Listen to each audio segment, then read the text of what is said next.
All right, here we go. All right, guys. In Michigan here, we are shut down by the state until April 13th because of this COVID-19 crisis. And this got me to thinking about, if there's ever been anything like this that I can remember, and there definitely hasn't. I mean, I don't think the only people that could relate would be people that were alive in 1918. I don't know if there's many of those people around anymore. So the closest thing, obviously would be like 9/11. I think I was 22 when 9/11 happened, and I can remember the panic that day. I remember I worked at a barber shop in Holt, and there was a gas station maybe about a quarter mile down the road from us, right there on Cedar Street.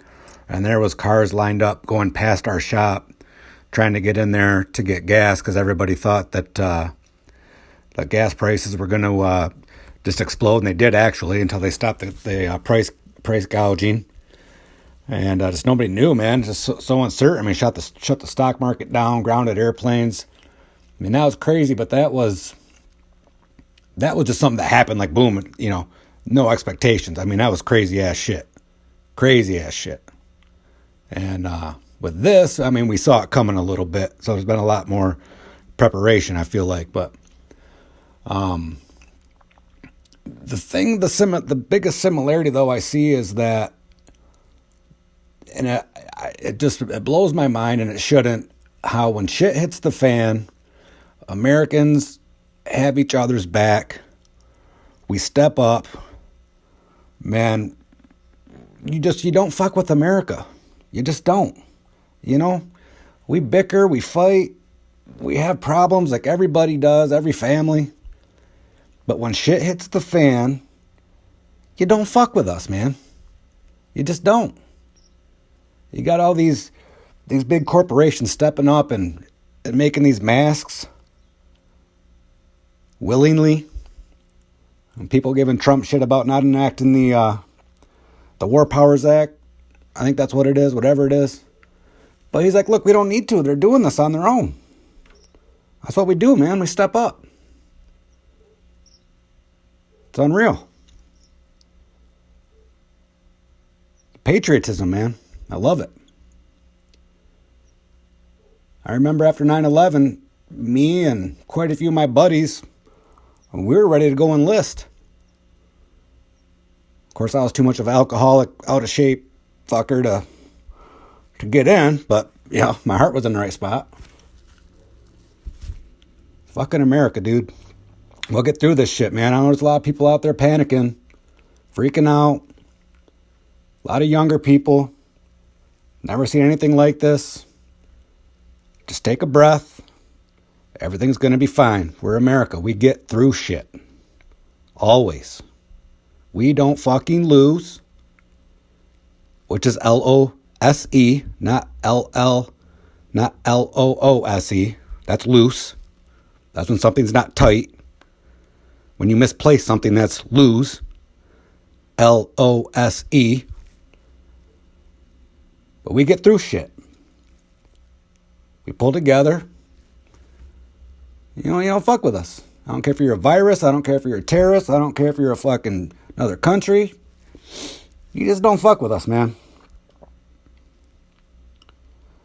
But in the state here, so we're shut down till the 13th of April.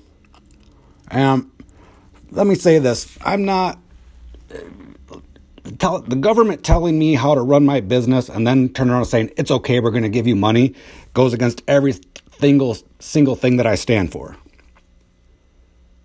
I love this country with all my heart, but I hate the government. At its best, the government is a necessary evil. So to have the government tell me this is what you have to do, it's really hard for me to take that.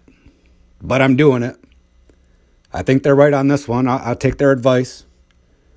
I think there's too many people out there that think the government should tell everybody what to do all the time. At its best, it's a necessary evil. Kind of for times like this, when there's a pandemic going on. Nice to have the government out there with all the smart people banding together and trying to figure this shit out. But for the government to tell me how to run my business, I don't accept that. And I turn around and say, no, it's okay, we're going to give you money. And this is the date you can reopen. No. So April 13th is the day. What I'm doing is I'm keeping up on the news, on the facts, listening to all the press conferences, the briefings. And what I'm going to do is make an informed decision on my own next week sometime. If I think it's okay for me to come in and maybe do some haircuts every now and then, not officially be open, but do something. I'm getting flooded with messages, DMs, phone calls, which kind of, I appreciate it. Appreciate that people, I mean, hey, your barber's essential now. Now you. But look, point of the story is, I know my business. I know my clientele. I know my community, especially being a barber, better than the governor, better than the president, better than anybody that's in a position of, quote, power. I know my business better than the mayor, better than the city council, better than anybody. It's mine. It's my business. I know it. Nobody else.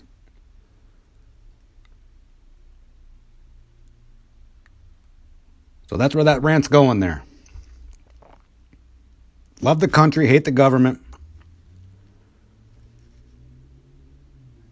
The stimulus package, I just don't even know. I don't know. It's cool that they're doing it. I mean, I get why you're doing it. I don't know. People out there need it for sure. I'm not going to turn it down. But you just wonder, are the ends going to justify the means? Because at some point when this shit clears up, next year sometime, that's when they're going to be saying, okay, look, remember when we gave you all that money back in March? Well, now you got to pay that back. Whether it's going to be through taxes or something. It's not going to surprise me when you go to do taxes next year, you get taxed on that $1,200 they give you or whatever you end up getting. You're going to get it back.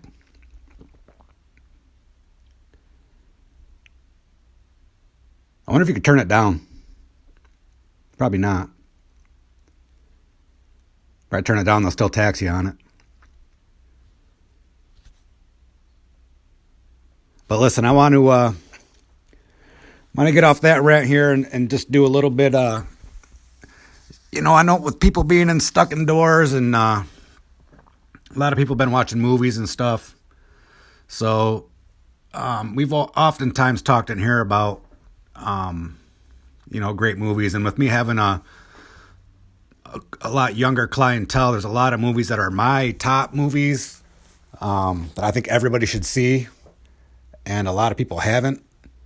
So I just want to talk about a couple of those. I would say if you can find the movie The Departed, and it's hard for me to believe that movie's probably 10, 12 years old now, and a lot of people haven't seen it.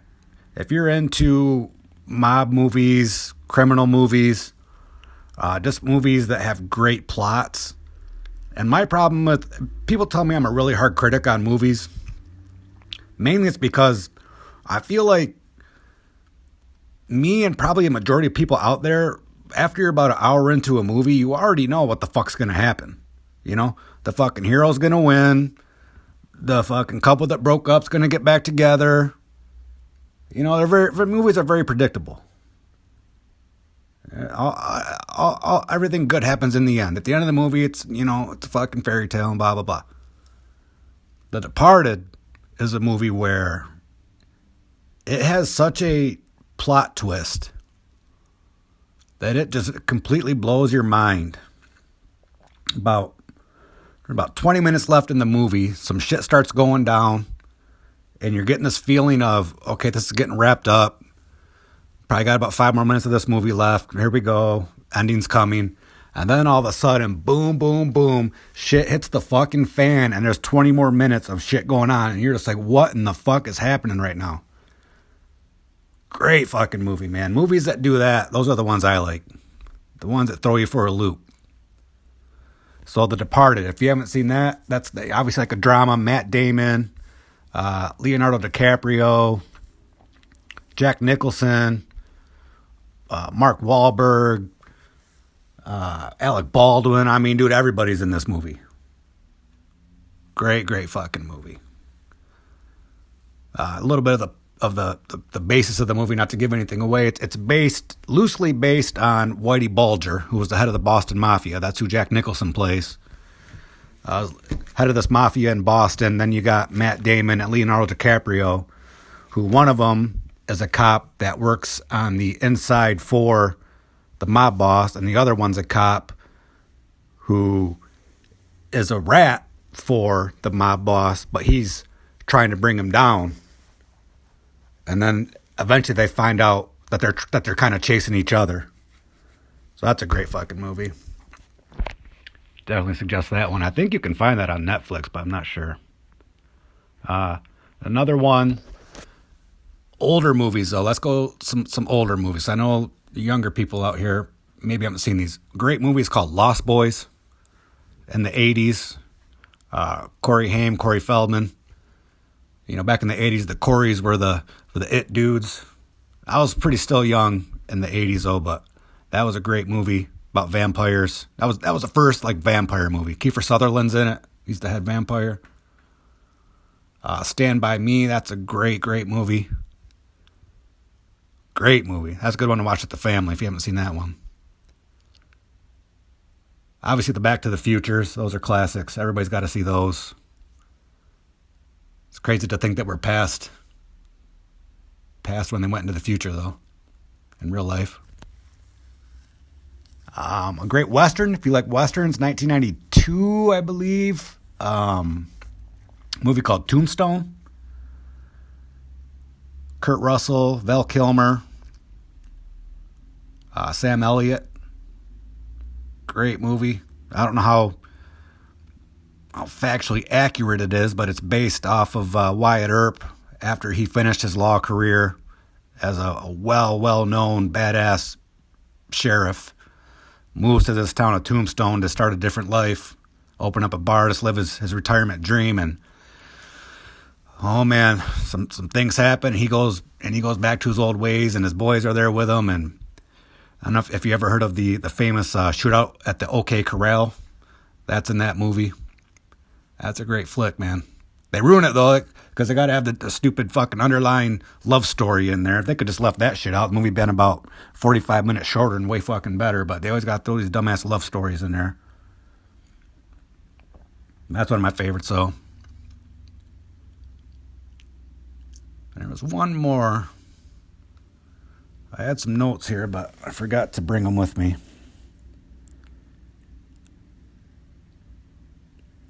Well, I don't know if you've seen The Irishman yet, but I don't even know if that's still on Netflix, but that's a great one, too. That's the best movie I've seen in a long time.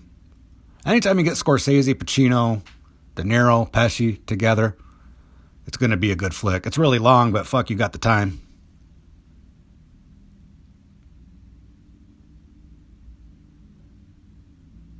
Casino, Goodfellas, obviously. Those ones, you should check those out. I know a lot of people have seen Goodfellas, haven't seen Casino. I think Casino's maybe better than Goodfellas. Casino's a really good movie. Same people. I think it's based on things that actually happened back in the 70s in the casinos when the mafia was running everything. Great, great, great flick. There's one, now they're starting to come back to me, these ones I want to talk about. There's one, I don't think it ever got a lot of hype. And it was in late 90s, early 2000s. It was called Carlito's Way with Al Pacino. He's a dude. He was a badass criminal. And I remember exactly what he did. But he gets out of prison, trying to start a new life, finds his old love interest, and just slowly but surely gets pulled right back into that criminal life. And that's another one of those movies where the ending's not what you think it's going to be. That's a good one. Carlito's Way. Check that one out. A Bronx Tale. That's a great movie. Robert De Niro, where he's playing the father of his kid who starts messing around with the mob, and he's trying to get him not to mess with the mob. So it's a way, way different role for De Niro, being the anti-mob guy. Really, really great flick. The kid that plays his son in that eerily looks just like him, and he was supposed to be the next big thing. I don't know what happened, but he didn't make it. But he was great in that movie. But he was supposed to be the next big deal after that movie, A Bronx Tale. Check that one out. And then there was one more. Oh, Reservoir Dogs. So we've been talking a lot about Tarantino with Once Upon a Time in Hollywood, which is a good movie. I thought it was good. A lot of people were bitching about it was slow. Yeah, you know, sometimes movies just tell stories. It ain't all about action and shit. If you want action, go watch, you know, a Michael Bay movie. Watch that Six Underground on Netflix. That's the dumbest fucking movie ever made. I watched 20 minutes of that. There's no plot. It's just cars fucking getting blown up and jumping around and fucking Ryan Reynolds acting like he's fucking Deadpool. Making Deadpool jokes. That's the dumbest fucking movie ever. But if you just want to watch explosions and shit, there you go. You want to watch an actual movie, you know, with a story and a plot, Once Upon a Time in Hollywood, that's a good movie. Tells a great story. Brad Pitt's character's cool as fuck in that. Right? And any time a dog ends up being fucking awesome, like a savior, they sign me up, dude. I'm watching that. These fucking dogs are legit. As my dog's out here barking his ass off right now at everything. I don't know if you can hear that or not. But Reservoir Dogs. That was in the early 90s, mid-90s. One of Tarantino's first movies. I think it's better than Pulp Fiction. That's my favorite Tarantino movie. That's got Steve Buscemi, Tim Roth. Tim Roth is the main guy. Can't think of the dude's name. The dude that played the wolf in Pulp Fiction is in it. Got that one dude. His name's Mr. Blonde in the movie, but he's in a lot of Tarantino stuff. As soon as you see him, you'll be like, oh yeah, that dude. He's a good actor. But basically, that's kind of one of the movies where they start you like right in the middle. So the first thing you see is this dude in the backseat of a car with a gunshot wound. They're racing him to the hospital, and then you're trying to figure out what the fuck happened to this dude. And then it goes back to the beginning, starts telling you this whole story of how do we get to here. And it's great, man. It's a great, great movie. Reservoir Dogs. Check that sucker out. My favorite Tarantino movie. But I'm going to wrap this up here. I appreciate y'all listening. Subscribe to my YouTube channel. Follow me on Instagram. And like I say, we're going to get through all this shit, man. Don't overwhelm yourself by just watching the news all day, man. Do other things. Go outside, walk around, play with your dog, do a project at home. Fucking play with some Legos, do some shit, man. And we'll do this again. We're going to do one, I think, soon here with my buddy. We're going to do one where we do UFC top 10 fights or something.